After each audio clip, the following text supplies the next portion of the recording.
I'm excited to be with you online and share some lessons learned. For those who are dialing in, I don't see them here on the screen. Please, what I'm asking is I will start muting so that we don't have background noise. And usually what we do is first come, first serve. I already muted Eric and muted Param. I see that there are other people online. Maybe they can also mute themselves so we can basically have a clear settings.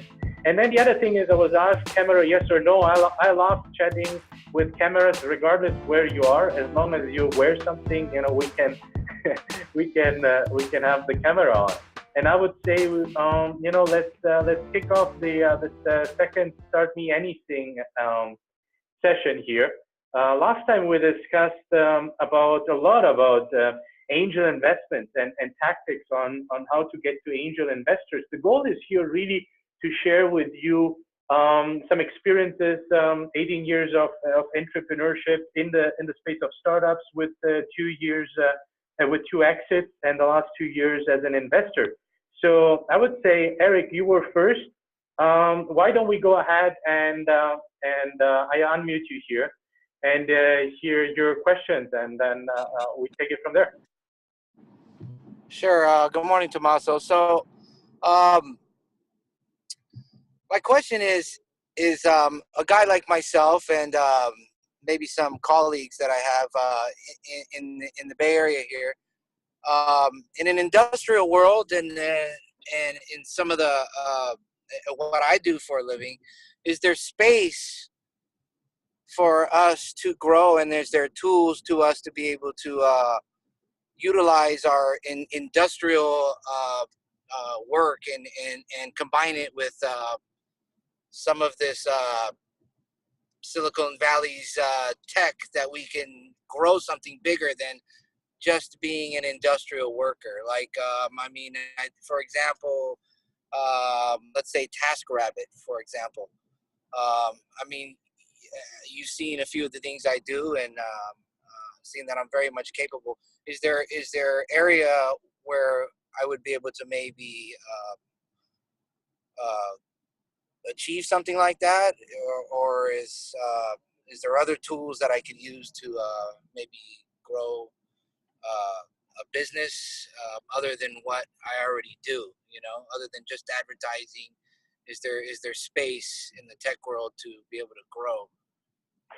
Okay, cool. So let me recap and see if I got the message. So basically, you say you're working in the traditional business, right? In an industry which is less, and you are maybe not in tech. So you're not in tech, but you are in Silicon Valley. And of course, being in Silicon Valley, you hear a lot about what's going on in the tech world. And then the question is, how can you combine your traditional industry and your business eventually with the tech world? Is this the question? Yes.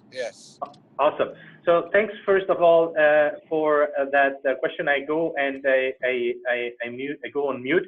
So I see 3 ways here, Eric, on how to be part of Silicon Valley happenings, right?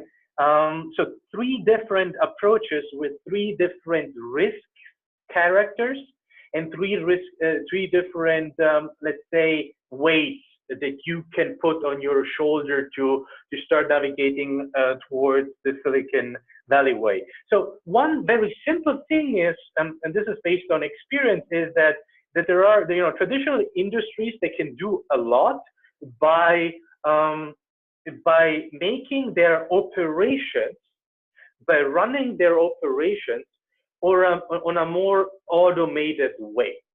So what does it mean? So there is a perspective where you could say, well, Tommaso, I'm struggling with outreach.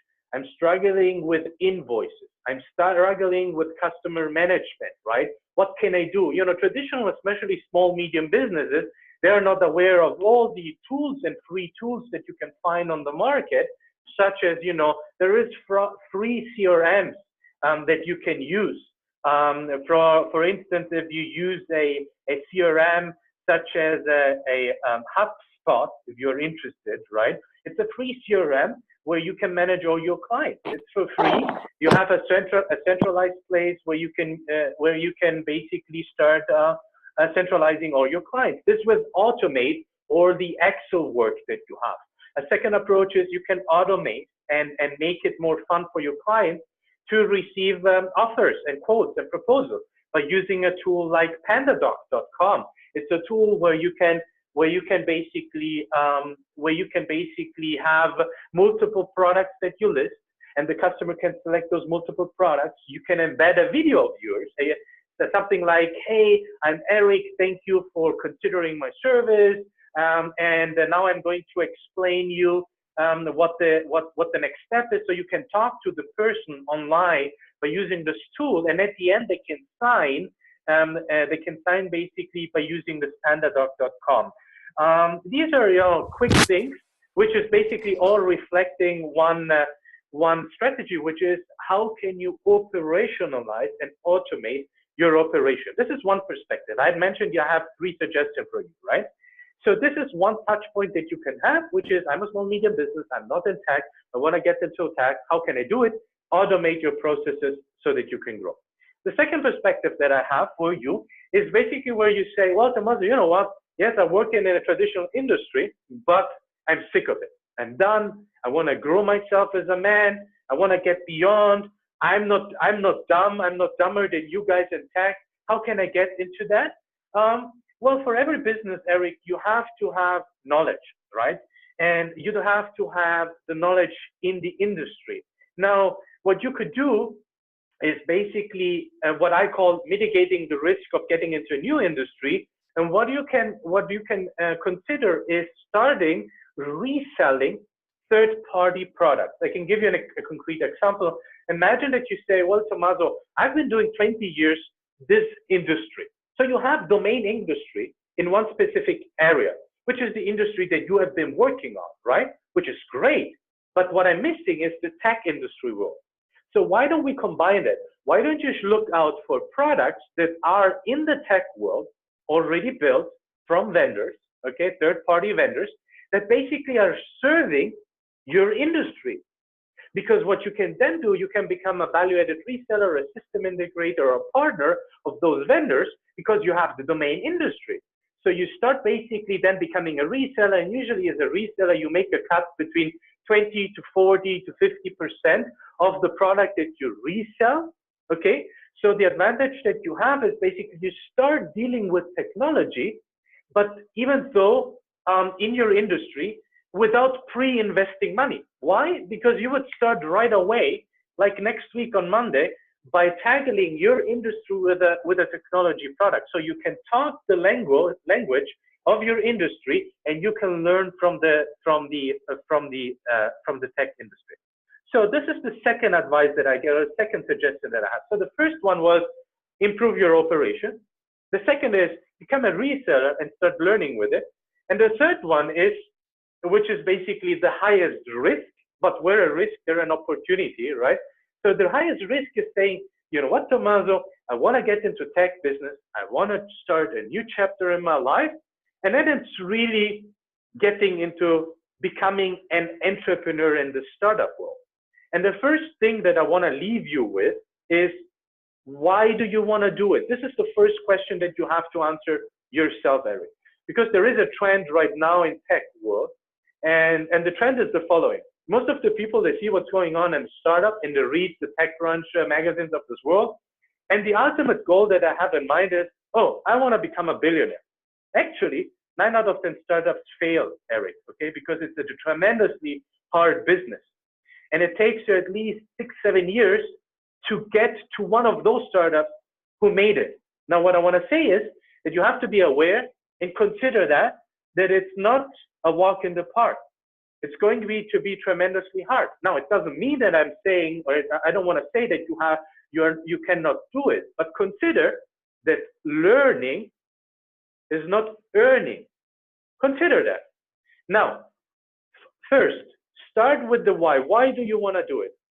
And if you respond to me something like, well, Tommaso, the reason why I want to do it is not because of money, but I'm working 20 years in this industry.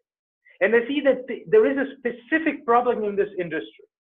that by doing A, there is a crash with B, and I want to solve it, and nobody has solved it. And because I'm in this industry, I really feel the person who can solve it. This is exactly the purpose-driven approach that entrepreneur needs. If you can answer the why, and you have a purpose, then you can go ahead and start your business. So let me recap the three answers that I have for you. So how can a traditional small, medium business, traditional industry in Silicon Valley get into the Silicon Valley topic?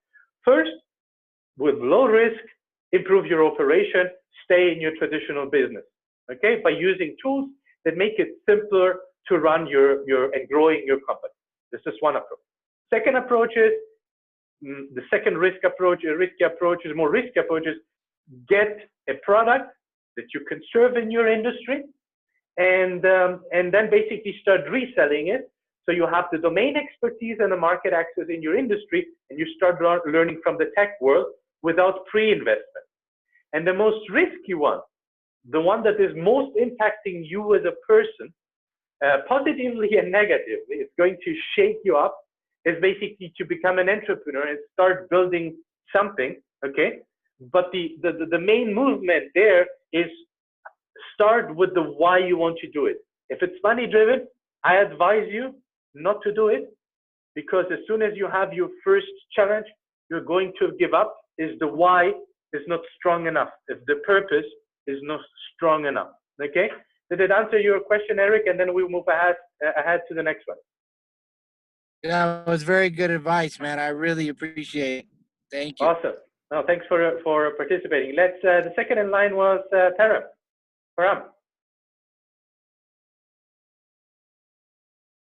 Can you hear me? Loud and clearly. Hey, Tommaso, thanks for that advice there. I think the question I have is a little more specific to our business. We have a SaaS business, B2B SaaS, that we sell in truck transportation and logistics. The stage we're at right now is we're looking for investors. We've gotten a pretty healthy friends and family round. What we're uncertain about is, what are some metrics for a B2B SaaS that typical seed or even angel investors look at, where maybe in terms of traction, where they feel like, hey, we're ready to write a check and upwards of 500 to 700,000 and potentially 1.2 million for that round. Okay, very good questions. So first of all, congratulations on the stage that you're in. It's super exciting. Now, from a perspective of an investor, what is it that they look at? What is it that an investor looks at? And what is it that they say, and what is it that they don't say? Okay. So when you are raising either a bridge round, which is usually a post-seed round. Post-seed rounds, so again, let's break down for those who are first-time listeners. So seed round is usually something that is between 250 and $500,000, 600K. And then we have the goal of an entrepreneur is, after the seed round, to get the A round, because this is how they think. But usually what happens is that in the seed round, you learn so much from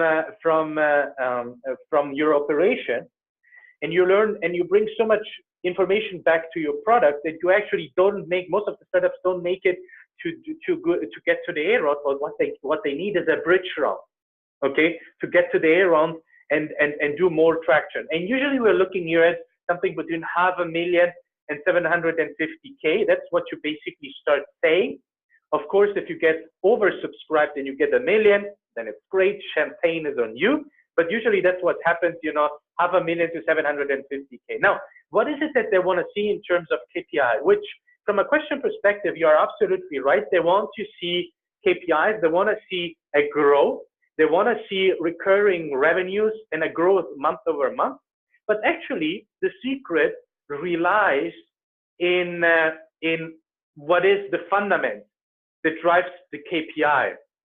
So what I want to see is actually, what is the repeatable process that you are executing towards? To give you an example, right? If you say, well, we are in B2B, I would break down with you all the details, Param, right? And want to understand on how is it that you approach your customer. Is it outbound? Is it inbound? Is it call center rented? Do you have a nurture campaign? Do you have a funnel in place? Do you walk them through a funnel? Like, I want to really see how much of an automation do you bring in? Because you can show me numbers of week 4, week 8, week 12, week 16, but Param, we are still talking just about 4 months. Now, from a risk perspective, you have to understand one thing. The world of VC stands for venture capital, which we think as an entrepreneur that it means investing money based on risk, but actually it's exactly the opposite. How much risk can I mitigate? And in order for me to mitigate the risk, what I'm breaking down is your operational approach. Because if I understand if Param does A, he gets to the customer B, and then he results in the result C, and I see that you have basically a high profit in it and you automate it, then it's when it's becoming sexy. So rather than thinking of what is the number, like I give you another example in consumer business.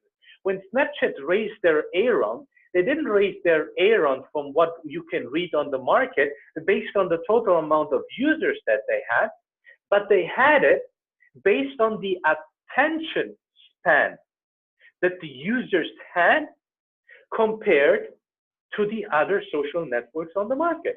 Okay? So the attention span was that if I'm getting a video, I was watching the video because I have the usability experience of pressing on the video. And so my attention was just dedicated to this Snapchat. So what you have to think of is ask yourself, do I have already a go-to-market strategy and tactic that is automated? And with this automation, that I run my customers through a funnel, and then ultimately, what is, of course, the financial result by considering the revenue, but also the cost of acquisition. My question is, if you win a customer, what is your sales cycle? How long does it take you? Okay, does it take you 3 weeks, 2 months? Does it take you 4 months, 5 months? How much dollars are you investing? And then the mathematical is simple.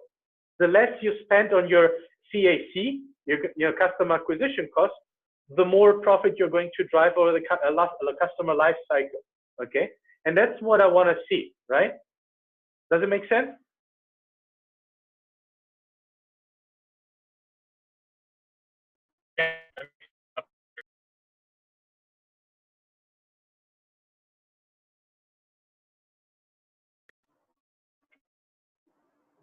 Hold on, Farah. Now, I was asking, does it answer your question?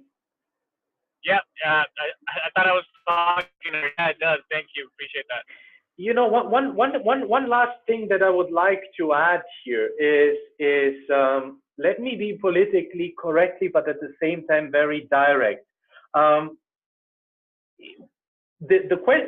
You have heard in Silicon Valley the story of connecting the dots, which from a perspective of an entrepreneur, it's different than what an investor sees, right? From an entrepreneur, every single day that we make it, it's connecting the dots. We are alive. We get one customer more. We are surviving. We send out an email newsletter. We are driving customers to our website. We are getting more signups. We have some partnerships.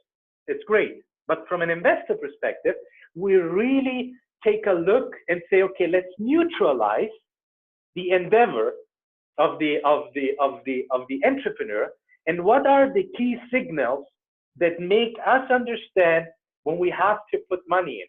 Now, if you come to me and say, Tommaso, we want a partnership with the biggest player on the market, then I go on and say, well, what does it mean? Well, we are allowed now to sign up with our APIs.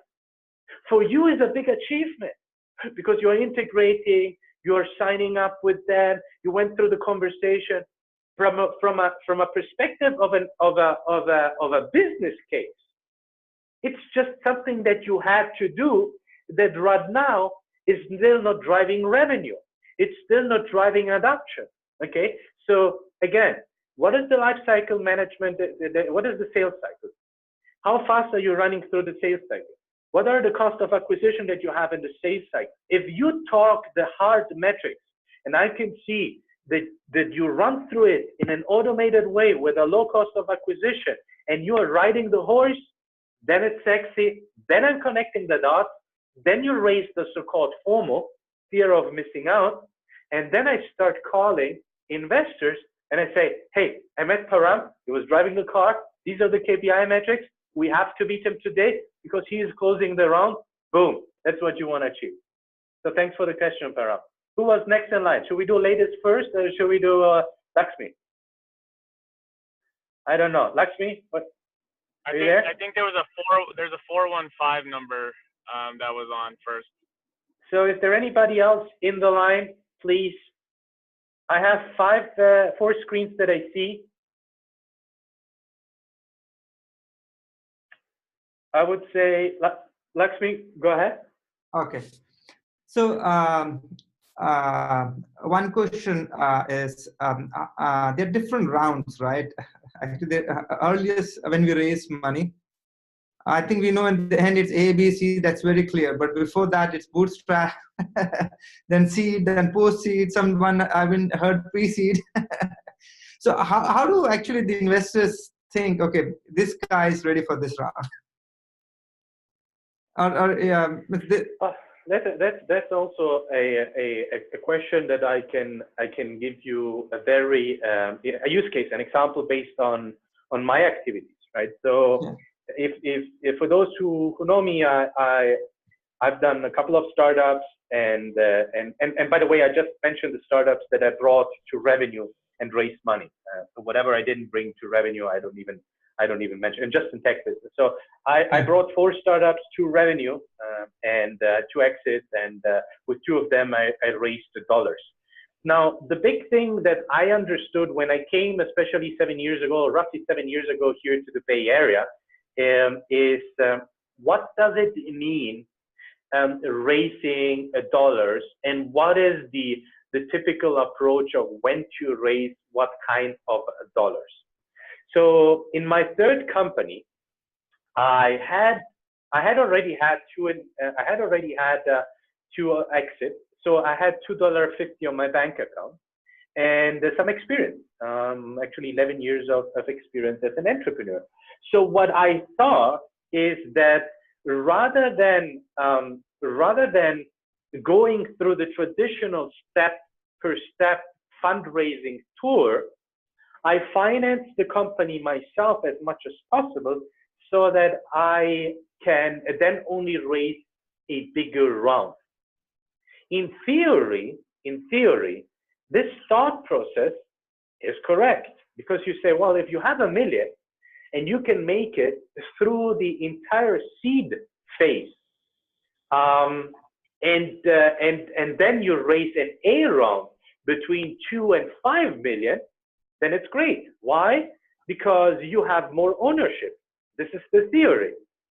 The practice is that even though we have a lot of experience every day that we run our startups, you never know which startup will work and which startup will not work. So the probability you even having experiences and not making is still pretty high, which was my case with my third startup. So I invested quite some money into this startup, and I'm thankful that my wife is not online. And what happened is the following. I was meeting investors, and the investors, oh, she's actually on my chip. And the investors, they were meeting me, and there was one important step that was missing. What was missing? When I start with seed rounds, it doesn't mean that I just got money. You know what it means? It means that I have believers. It means that I have fans. Let me break it even way more down. When I start with a seed round, I have other people that saying, hey, Lakshmi, I believe so much in what you do. I'm giving you my money. This is my check. Now, once I give you my check, Lakshmi, I become part of your team. You know why? Because the last thing that I wanna have is that I lose my money. So what happens psychologically within an entrepreneur in the seed round is that I'm starting giving you so many intro and making so many intros to other investors, to customers, to potential strategic partners, because I don't want to lose my money. I want to create more value. Okay. So it's not just that you buy into money, but you buy into networks. What does it mean? Once you buy into networks, what's going to happen is that basically you get backwind push towards your activity. So your question was, why should I go through the round? Simple, because if you're raising an A round without having a seed round, the A round investor will ask you, well, who did the seed round? And you will say, well, I had no need. I did it myself. And you know what it's translated, what it means to an investor? It means nobody believed in Lakshmi in the seed round. You know what it also means? It means that you have no traction on the investment side, because traction, what I keep emphasizing to entrepreneurs, does not just mean how many customers you have. Traction means how are you capable to enchant your colleagues? How are you capable to enchant the media? Are you capable to enchant other investors? And if you have all these 3, 4 stakeholders involved, then it's real traction, because then you have customers, you have investors, you have a team that you enchanted, because at the beginning you cannot pay a lot of dollars, but instead a lot of equity, and you enchanted the media. So what I'm seeing as an investor is this entrepreneur is capable of letting other people buy into your vision and invest into your vision. So you might want to basically build this. And in other terms, also, let me to respond to your question from another perspective. If you're not capable of raising a seed round, trust me, there is something wrong with your project or with your team or with your, there is something that you might want to work on, okay? Which might be either the numbers, either your team, either the industry that you're in. So there's a sign for you that you are struggling in something, and you should be sensible in this sign and basically adjust it accordingly. Okay, does it answer your question, Lakshmi? Yes, I think that was useful, but other part of my question was when investors, right, when we approach investors, there are some criteria they look at. This guy is ready for Series A, this guy is ready for seed round, right? And different industries have different criteria. So especially from B2B, what they are looking at high level in terms of traction? Revenue. They look at revenue. They look at, as I was answering to Param previously, they look at revenue. They look at the repeatable process. They look at cost of acquisitions, right? They want to understand really the bottom up. They want to understand what I call the game plan, right? They want to see, they want to smell the sweat, right? They want to see your pipeline. They want to see that in the B2B that you're operationally up and running and that you're not selling a fake picture. That's what they want to see. Now, how much in terms of quantification? It's not the quantification that needs to be considered, but really the metrics that you wanna consider, right? Again, because the metrics, if you have an up and running business, a pipeline, a funnel strategy, if you have an automation into it, it's not about if you have 10 or 15 customers, because it's more about, okay, how long have you been running this process? How have you been optimizing the cost of acquisition? What's the customer life cycle? Are you signing 12 months agreement, 36 months agreement, 1 month agreement? So it's all the underlying metrics, and then the KPI is a result that do $10,000, $20,000. Yes, it is important, but if you don't have the fundament below it, it's secondary, right? You can say, Tommaso, I'm in my 4th month, I did 100K. I say, okay, now let's break down. So what does it mean? How much have you done month over month? How much is service? How much is NRE, non-recurring engineering costs? How much is first-time customer? How much is repeatable customer? How much did you spend in your cost of? These are the metrics that we want that you have to be prepared to answer, right? Does it answer your question now? Yes, I think now I get answers to all my questions. Thank you. Awesome, cool. Okay, next one in line. What's your question, Jimmy? Oh, sorry. Go ahead. We can hear you loud and clear. What's your question? Perfect. Do you still love me with all this work? So this is well, let me introduce my wife. Do I still love my wife? My wife is my biggest believer. My wife was pregnant of our first son, and I started doing my business. And doing startup is challenging, but doing startup and raising and growing a family is even more challenging.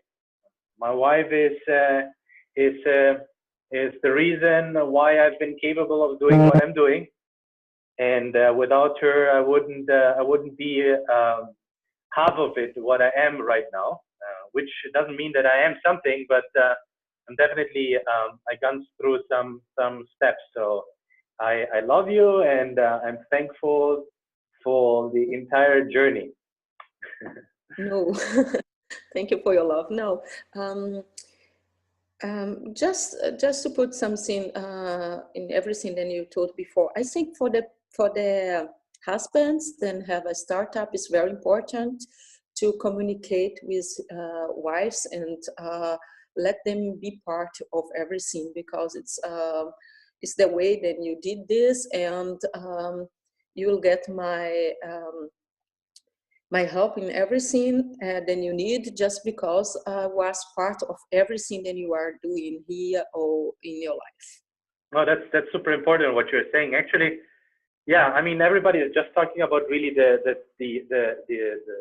the operational tactics, but if for those who are married or have a partner, actually where it starts breaking up your startup, because it's very hard, is in your private life. Because if the partner, most of the friends that I have most of the friends really, though they that work for companies don't have the understanding from a partner perspective. And because they want you to be successful, but at 5 p.m. at home, and you cannot take risks. So one of the strategy, thanks for bringing it up. I think it's very important, and there is also an article that I wrote about this. One of the tactics that I applied and we share at home is, so this is the picture, right? Technology, and there is still Eric and on the phone. Technology is a new business for many people because we are driving innovation. So we don't know what we are doing. And now imagine your partner if she is not in tech or he is not in tech. So if we don't know what we're doing, imagine the understanding of your partner. He or she doesn't know what we are doing. Now there is a gap between your understanding and your partner's understanding. So the one who is driving the startup thinks that, oh, she's not understanding. I have to tell her anything because it's just a waste of time. Now, my strategy was exactly the opposite. Every single day, I made my wife, part of my endeavor, regardless in which phase I am. If I'm developing a product, I talk with her about the API. And if at the beginning she says, well, what's an API? Guess what? It's simple. There is one entrance, and there is the other entrance. They have to communicate to each other, and that's a technology way of it. So there is a way of explaining things. So if you don't explain it on a daily basis, guess what happens? The gap becomes bigger, bigger, bigger, bigger, bigger. And she becomes not part of your endeavor. And if she is not passionate, or he is not passionate about your endeavor, out of the picture. And if she is out of the picture, oh man, You have quite some trouble. So next, any other question? We have like 5 minutes left. Any other questions? Do you have a business question based on your business, Jeannie? Hold on. I put you off unmute. So here now. You have okay. Not based on today. your, I'm just and taking everything that I can. Okay, awesome. Eric, any other questions? Or Lakshmi, Param, I don't know if Param is still online. Is there anybody else online?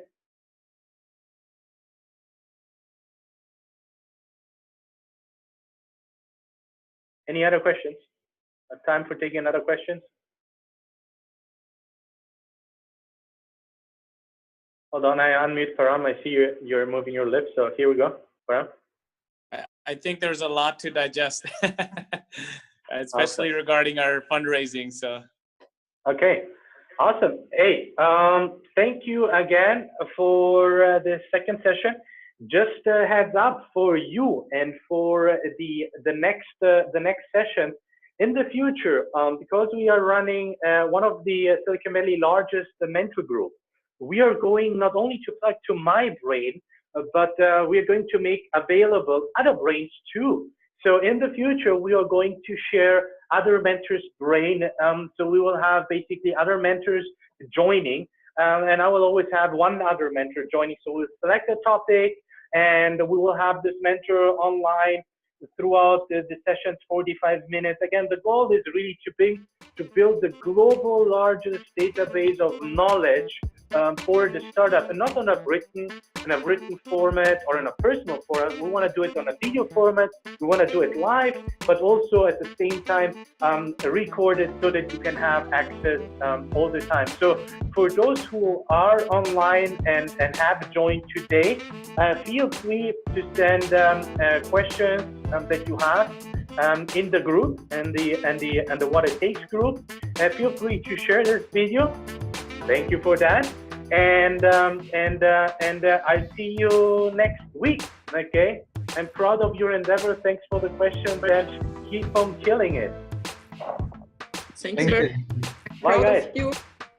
Bye. Bye. bye. Thank you.